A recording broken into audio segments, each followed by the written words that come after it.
Hi everyone, it's Susan from SusanWinter.net. Thanks for joining me. So today I have more questions and answers, and this one is from Joey about not feeling that he's a priority, feeling that he's a place card in this guy's life. So, Joey writes, "Dear Susan, thanks. The way you advocate authenticity is so refreshing." Thank you, Joey. "You've talked about people having you in reserve, place card, and how you should get up and move on. My question is, what's the best way to do this?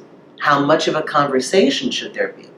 I've been seeing a guy I like for a while, and I'd like to be more, but I feel that I'm stuck as an option and not a priority."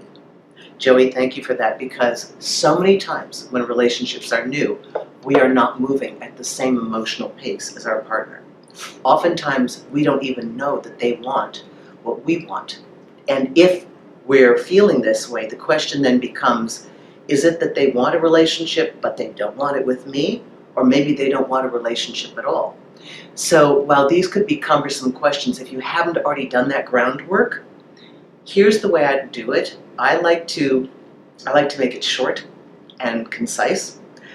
I like it to be proactive, come from the positive, and then explain the secondary part, which is kind of the disclaimer about it. So let me explain. Number one, first sentence is an I sentence. What positive? Instead of saying, I don't feel like a priority, and we don't need to do that, right? So I like a more proactive position. I'd like to feel closer to you. I'd like to have a more meaningful connection with you. I'd like to experience a greater closeness with you. Then the second sentence is the but I need. But in order to do that, I need to see you at least twice a week.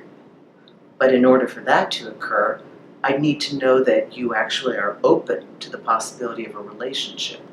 But in order for that to occur, I need to know that we're both willing to close our profiles online.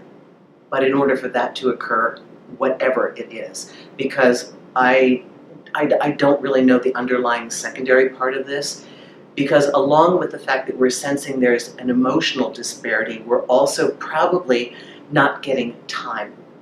So when somebody emotionally reserves us, they have us on backup.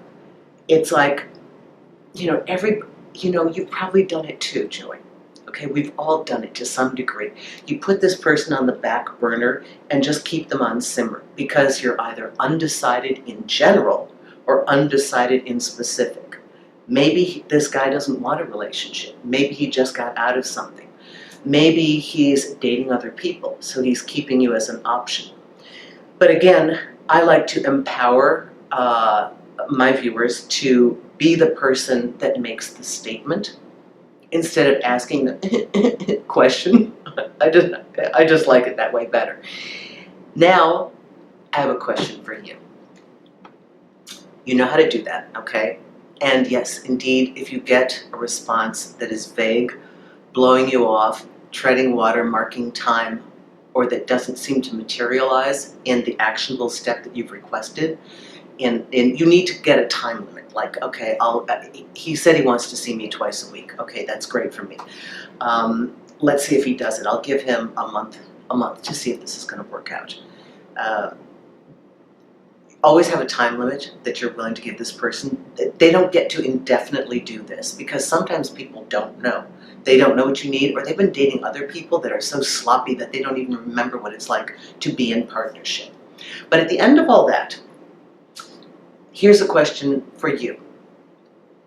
Why do you want him? Why him? What is it about him that makes you willing to consider him when he's not going at your pace? Instead of getting him to do what you'd like him to do so that the relationship can work out, I'm more interested in what you see in him that is so alluring that you'd be interested. That you could still be interested in somebody who's not pursuing you. So deconstructing that question is where we really get to the nuts and bolts of how we function. Listen, I have a belief that we are not dysfunctional, but rather that at all times we are working in our higher interest, even if it appears to be that we're not. For example, there are people that claim that they want to be in partnership, either because it sounds good or you sound like you're open to love or whatever, and you kind of want to be in love. But then when push comes to shove, they like the experience of it, but they kind of like to make themselves be able to have a back door and get out. So they may structure a relationship where they get all the emotions of being in one, but somehow it's inherently flawed, so it can't fully materialize. So you go through all the drama, and you can tell your friends about it, and you can feel the highs and lows, but you're not really there. I'm not saying that this is you, but I'm saying that people are inherently brilliant, and that oftentimes we are saying we want one thing, but how we've chosen a certain partner is proving the opposite. So I would ask you to ask yourself why this person is interesting to you. Is it that they've activated something in you that you didn't know was there? Have they awakened something that you want to explore? Are they just the right amount of tension and attraction that gets you excited and you kind of like the game? Again, please don't think that any of your answers that you get are to be ashamed of, or that they make you faulty or wrong or somehow unhealthy. But knowing how we're built is the key to having a happy partnership.